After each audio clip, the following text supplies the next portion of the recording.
안녕하세요. 안녕하세요. 저는 어린이집 원장입니다. 저는 심리상담하는 상담가입니다. 네, 오늘은 만 2세의 여자아이인 가명으로 이름은 셀리 어머님의 고민사연을 가지고 왔습니다. 낯가림이 있고 내성적인 아이, 좀 더 외향적으로 키우고 싶은데 어떻게 도와주면 좋을까요? 안녕하세요. 저는 30개월 차 여자아이 셀리를 키우고 있는 엄마입니다.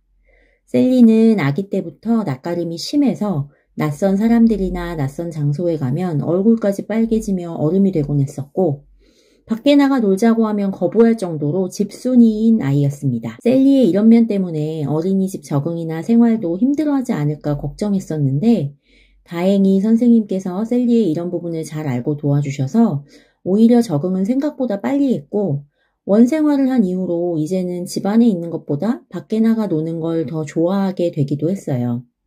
원장님이나 선생님께서는 셀리가 새로운 장소나 환경, 사람에 적응하는데 충분히 탐색할 시간이 필요한 아이라고, 그렇게 충분히 관찰하고 이해할 기회와 익숙해질 시간을 주면 말하지 않아도 자발적으로 움직이고 시도한다고 말씀해 주셨거든요.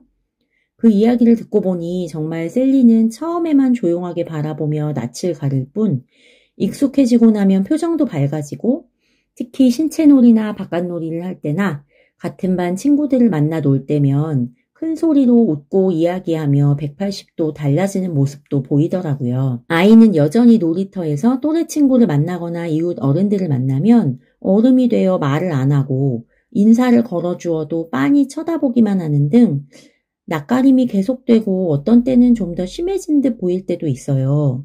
저는 아이가 앞으로 조금 더 적극적인 모습, 친구들과 놀이할 때도 좀 더 분명히 자기 감정이나 의사표현을 할 수 있는 아이가 되었으면 좋겠고, 낯가림도 점차 줄여나가며 외향적인 아이로 키우고 싶은데 그럴 수는 없을까요? 집에서 어떻게 해주면 아이의 이런 모습이 변화될 수 있을지 조언을 구해봅니다. 네. 어머니는 아이가 좀 더 외향적이어지길 바라시는 것 같은데, 네. 그럼 어머니는 외향, 내향, 무엇이 더 좋다고 생각을 하시는 거죠, 지금? 아마 여기 사연에서나 어머님이 이야기하시는 걸 들어봤을 때는 뭔가 좀 적극적이고 활동적인 아이에 대해서 외향적이라는 표현 하신 것 같고, 아이가 좀 소극적이다. 뭔가 좀 부끄러움을 너무 많이 탄다. 이것을 내향적이라고 표현하신 것 같긴 하고, 그런 면에서 볼 때는 좀 아이가 적극적인 면이 있었으면 좋겠다. 분명하게 표현도 하고 이랬으면 좋겠다. 그러니까 그 부분을 더 좋게 보신 것 같긴 하거든요. 그러면 혹시, 만약에 어머님이 앞에 계시다면 저 이것도 한번 여쭤보고 싶은데, 뭐, 유명 배우들 중에 진짜 연기를 너무 잘하는데, 이렇게 인터뷰를 하거나 예능이나 이런 데 나오면 너무 부끄러워하고, 몸둘 바를 몰라 하고, 막, 어쩔 줄을 몰라 하는, 이런 배우들 꽤 있거든요. 그쵸. 이런 거에 대해서는 어머님은 어떻게 느끼실까요? 아, 그분들은 왜 그런다고 느낄까요? 아니면 그분들의 그런 모습은, 내성적인 그런 모습은 어떻게 어머니에게 느껴지실까요? 글쎄요. 제가 만약에 뭐 어머님께 이 질문을 드린 적은 없지만, 제가 이런 마음이나 생각을 해본 사람이라고 생각한다면, 뭔가 그 사람들은 그런 걸 극복했다. 혹은 그런 면이 있지만 그걸 노력해서 해냈다. 이렇게 보이기도 할까요? 그런 생각도 드네요. 그걸 극복하는 게 아니라 늘 부끄럽다고 그러고 늘 긴장된다고 그래요, 그 사람들. 그리고 이렇게 내향적이다라고 우리가 표현하는 성향을 가지신 분들은, 여러 번 연습을 하고 대본을 진짜 달달달달 외운다고 보통 표현을 하거든요. 내가 어떻게 해야 되고 어떤 캐릭터로 뭘 해야 되는지를 알고 그걸 충분히 스스로도 납득이 되고 완전히 몰입이 될 때까지 연습을 한다고 보통 표현을 하거든요. 네. 그럼 그 캐릭터가 그냥 되는 거죠. 어. 그러면 그렇게 남들 앞에서 잘 할 수 있는 거예요. 그리고 뭐 필름이나 영화, 드라마나 이런 거 외에도 무대에 서시는 연극이나 뮤지컬 하시는 분들 중에도 이런 성향 많거든요. 근데 직접 사람을 대면하는 일에서도 자기가 납득이 될 정도로 연습이 되고 내가 이걸 완벽하게 해놨다. 내가 스스로 생각할 만큼 연습을 충분히 했다. 자신감을 얻을 정도로. 이럴 때 그렇게 자신 있는 모습을 보일 수가 있어요. 네. 그러지 않고 그 성향인 분들한테 바로 나가라고 그러면 굉장히 힘들어할 거예요. 물론 이제 하던 반복적인 연기 훈련이 돼 있던 분들이니까 어느 정도는 하겠지만 한 번에 즉흥 연기하자 그러면 되게 당황해하거나 당혹해할 수 있거든요. 그러니까 무슨 얘기를 드리려고 얘기를 꺼냈냐면 뭔가 어머님은 외향적이어졌으면 좋겠다고 지금 아이에 대해서 생각을 기대하고 계시잖아요. 네. 근데 그 외향적이라는 게 단순히 외향적인 어떤 이런 낯가림 없는 모습, 뭐 적극적인 모습, 이걸 원하시는 게 아니잖아요. 그렇게 적극적이고 낯가림이 없어서 뭔가를 더 진취적으로 해내는, 그렇죠. 뭔가 더 도전하는 이런 과정을 꺼리낌 없이 자신 있게 해나갔으면 좋겠다. 세상을 네. 향해서, 사람들을 향해서. 네네. 이런 마음이신 것 같거든요. 여기 네. 말씀하시고 계시는 건. 네. 단순히 그냥 막 사람 반가워하고 수다 많이 떨고 막 이렇게 실수 잦고 뭐 이런 모습을 기대하시는 게 아니에요. 굉장히 알찬 이렇게 단단한 아이로서 자신감이 있는 네네. 뭐 이렇게 사람들 앞에서 리더가 될 수 있는 네. 이런 걸 기대하시는 표현이잖아요. 그렇죠. 네. 그러면 단순히 외향적이냐, 내향적이냐, 낯가림이 있냐, 없냐 이 문제가 아닌 거예요. 아까 배우분들 얘기로 설명을 드렸지만 내가 지금 뭘 하고 싶은지, 내가 뭘 하려고 하는 건지, 스스로가 먼저 이해가 되고 납득이 되는 것이 있다면 그런 모습을 드러낼 수 있는 거죠.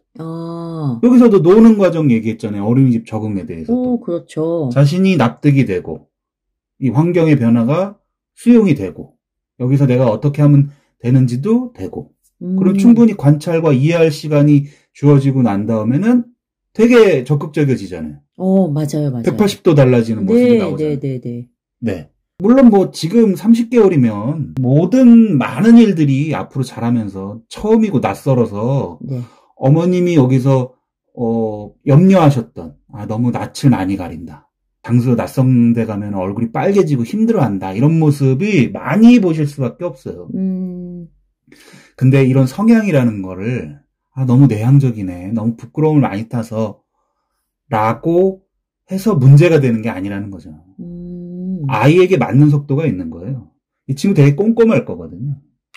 네. 네. 이 친구의 맞는 속도에 따라서 자신에 대한 이해가 먼저 좀 생기면 아이가 스스로 주변에 휩쓸리지 않고 자기의 속도에 맞춰서 모든 걸 받아들이거나 어떤 환경의 변화도 이해해 간다거나 이러면서 자신감을 내가 여기서 뭘 잘할 수 있겠다라는 걸 찾아가면서 자신감을 보여갈 수 있겠죠. 네. 그러니까 먼저 고려를 해봐야 된다는 거예요.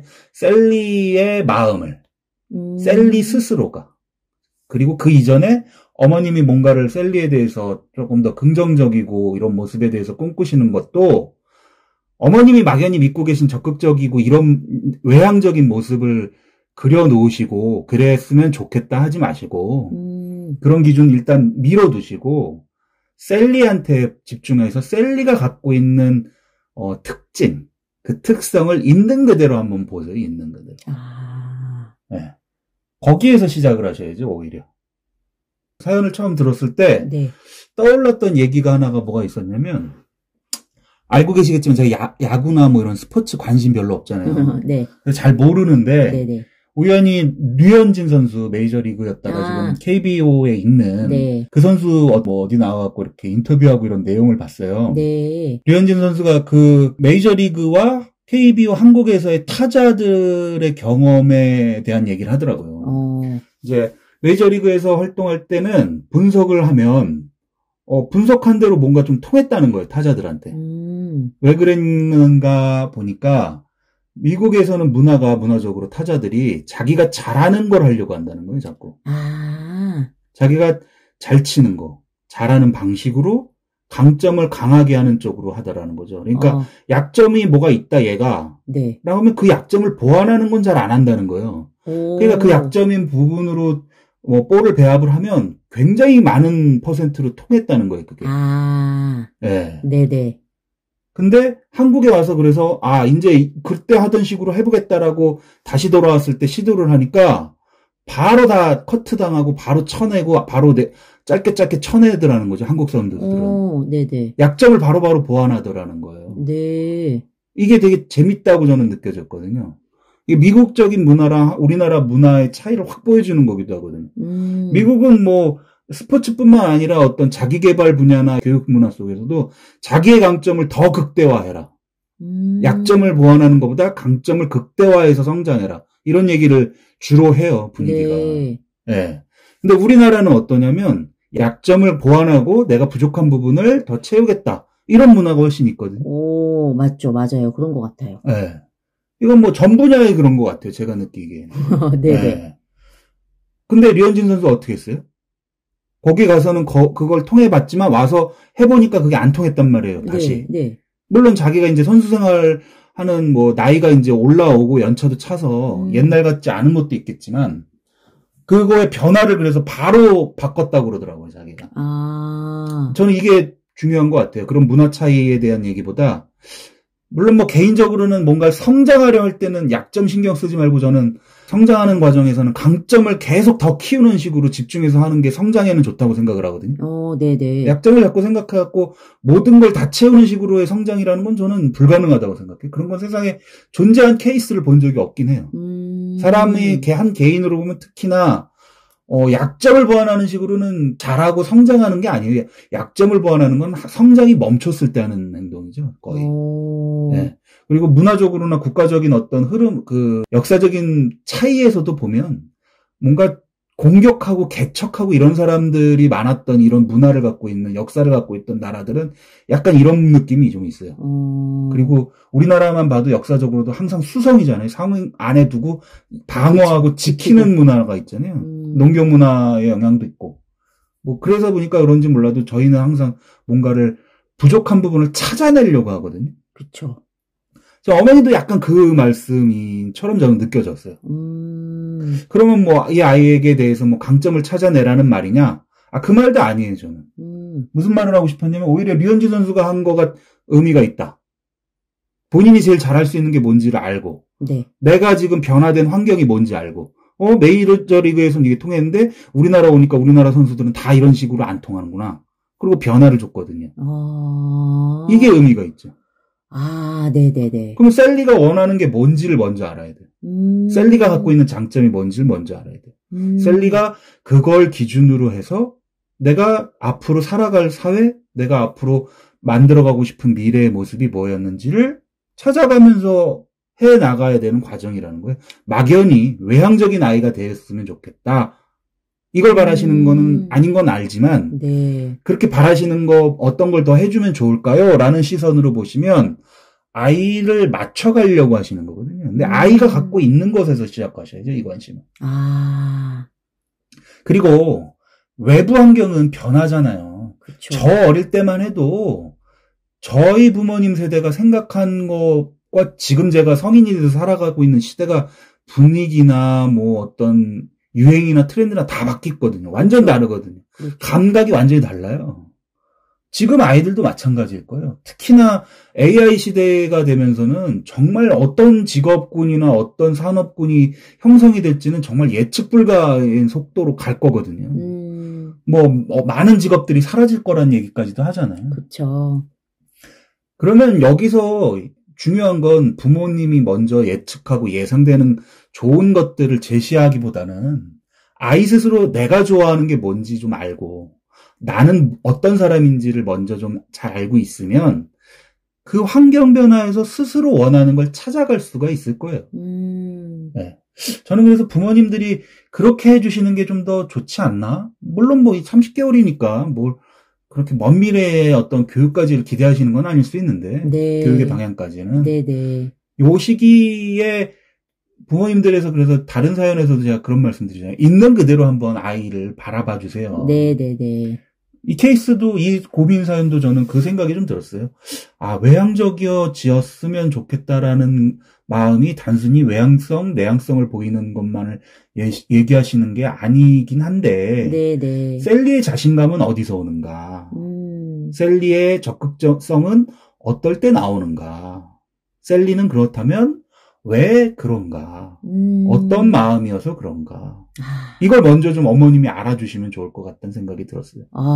네네네. 그걸 이해하시면 어떻게 하면 그렇게 될 수 있을까요가 아니라 아이가 그걸 알면 되겠구나 하는 생각이 드실 거거든요. 그러네요. 그리고 그걸 효과적으로 선택하고 환경에 대응해 나갈 수 있게 될 거예요. 그걸 잘 알고 있으면. 네네. 나의 특징에 대해서 스스로 잘 알고 있으면. 아. 어머님이 잘 알고 계시면 아이 성장에 맞춰서 아이가 불안해할 때도 잘 설명해 주시면서 같이 이겨나는 어떤 불안을 줄여주시는 그 역할도 잘 해주실 수 있겠죠. 오. 셀리야, 지금 너무 환경 변화에 힘들어. 그래, 맞아. 걱정되지? 이런 얘기 해주시면서.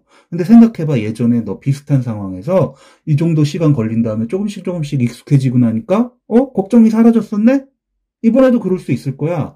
너 마음이 예민하고 성향적으로 그래서 그런 것 뿐이야. 네네. 이러면 어머님이 원하시고 바라시는 그 모습이 나올 거겠죠. 뭔가 새로운 걸 겁내하지 않고 조금씩 적응하면서 자기한테 맞는 방식으로 풀어갈 수 있겠죠.